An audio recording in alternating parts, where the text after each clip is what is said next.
Assalamualaikum warahmatullahi wabarakatuh. Salam sang sejati. Awaluddin makrifatullah. Awal mula orang beragama ialah mengenal Allah. Tanamkan pada diri ini bahwa kita wajib mengenal kepada Allah sebagai langkah awal menuju kesempurnaan dalam beragama. Tanpa pengenalan kepada Allah, maka ibadah apapun yang kita lakukan, manfaatnya tidak akan dapat kita rasakan secara sempurna, karena tujuannya tidak kita ketahui. Oleh karena itu, mengenal kepada Allah sangatlah penting dalam kehidupan ini. Dengan mengenal kepadanya, manis lezatnya keimanan, khusyuk dalam amal ibadah pastinya akan dapat dirasakan. Dan implikasi utamanya adalah ketenangan jiwa akan mengalir di dalam diri ini, serta perubahan kepribadian diri akan berubah drastis menjadi lebih ikhlas, lebih sabar, tawakal, serta ridho dalam menjalani kehidupan ini. Karena tidak ada kebahagiaan yang lebih besar daripada kebahagiaan para arifilah, yaitu mereka yang telah dikaruniai ilmu mengenal Allah. Seandainya Allah telah membukakan rahasia keagungan para arifilah, maka orang-orang akan tercengang, terheran-heran, dan takjub, karena nur yang meliputi diri para arifilah akan memancar menembus sampai ke langit ketujuh. Oleh karenanya, Allah menutup diri para kekasih-kekasihnya, sehingga hanya Allah dan mereka-mereka yang sama-sama telah sampai pada makom makrifatullah yang mengetahui tentang dirinya. Man arafa nafsahu faqad arafa rabbahu. Barang siapa yang mengenal dirinya, niscaya ia mengenal kepada Tuhannya. Yang harus kita lalui adalah menundukkan hawa nafsu, memerangi kesyirikan, kekufuran, kemunafikan, kefasikan, dan kemurtadan yang ada di dalam diri kita sendiri, bukan yang ada di luar dari diri kita. Perbaiki diri kita terlebih dahulu, menjauhi kesombongan, keingkaran terhadap kebenaran, kebodohan, dan juga ketidakpedulian tentang kebenaran. Memerangi hawa nafsu untuk dianugerahi hidayah atau petunjuk kepada jalan yang diridhoi Allah Subhanahu wa Ta'ala, yaitu jalan menuju kebenaran hakikat Muhammad Rasulullah Sallallahu Alaihi Wasallam. Lengkapilah hidup kita ini dengan sifat-sifat Muhammad Rasulullah Sallallahu Alaihi Wasallam, yaitu siddiq, tabligh, amanah, dan fatonah, serta menjadikan diri sami'na wa atokna. Istiqomah sesuai dengan hukum sunatullah yang telah berlaku dalam kehidupan ini.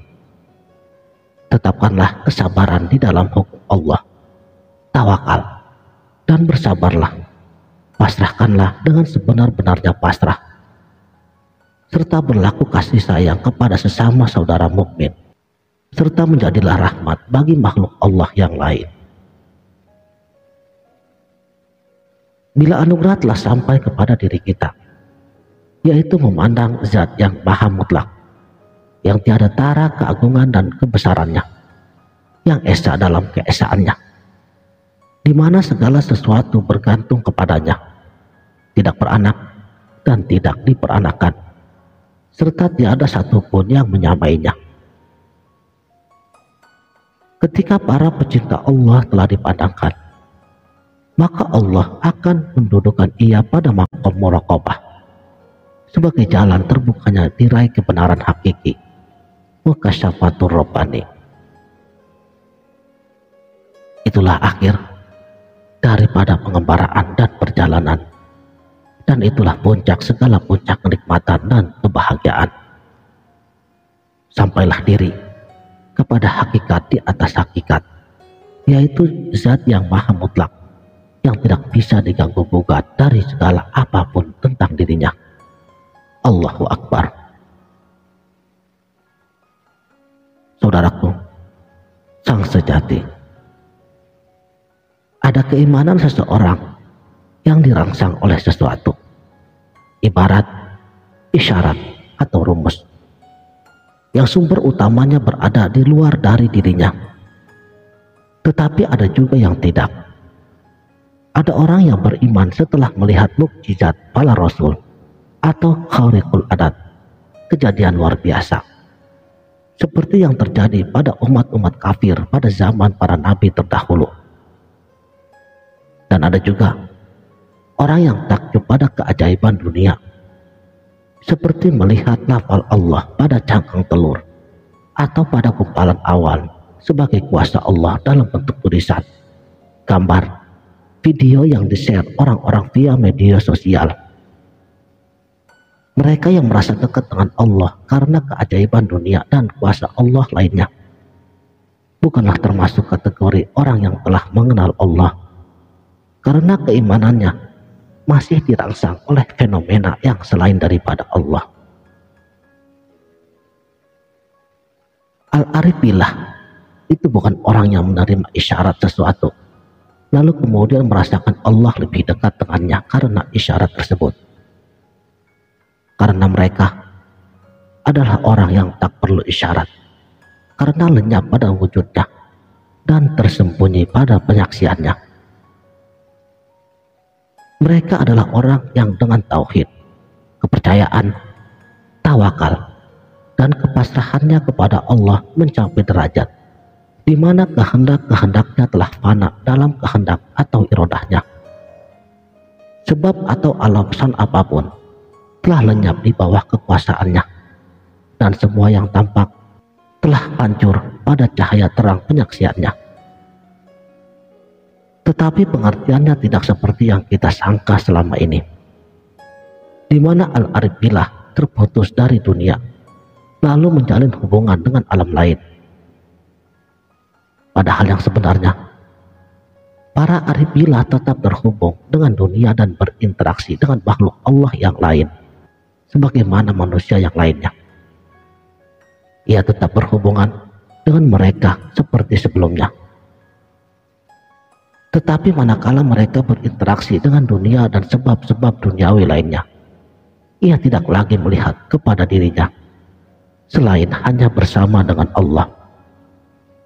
Ketika menangani permasalahan dengan orang lain dan beraktivitas di tengah publik dalam soal kemasyarakatan dan masalah lainnya, mereka menyadari bahwa ia sedang berinteraksi bersama dengan Allah. Para Arifillah itu seperti yang dikatakan oleh Allah di dalam hadis qudsi, arsy dan bumiku ada pada satu waktu bersama dalam perasaan dan batin hamba-hambaku, tetapi bumiku bersama manusia dalam muamalah dan lahiriah. Hal ini diungkapkan dengan sangat baiknya oleh Atsar dari Sayyidina Abu Bakar As-Siddiq perihal dirinya sendiri. Tiada sesuatu apapun yang kulihat selain kulihat Allah bersamanya, sebelumnya dan sesudahnya. Jadi, walaupun diri kita bersama dengan mereka secara lahiriah, tetapi batin kita hanya bersama dengan Allah. Inilah makom suluk tertinggi kepada Allah setelah makomnya kenabian. Asyhadu alla ilaha illallah wa asyhadu anna Muhammadar Rasulullah. Sekianlah, mudah-mudahan video ringkas ini dapat bermanfaat. Terima kasih telah menonton video ini. Sampai jumpa di video berikutnya. Wabillahi taufik wal hidayah. Wassalamualaikum warahmatullahi wabarakatuh.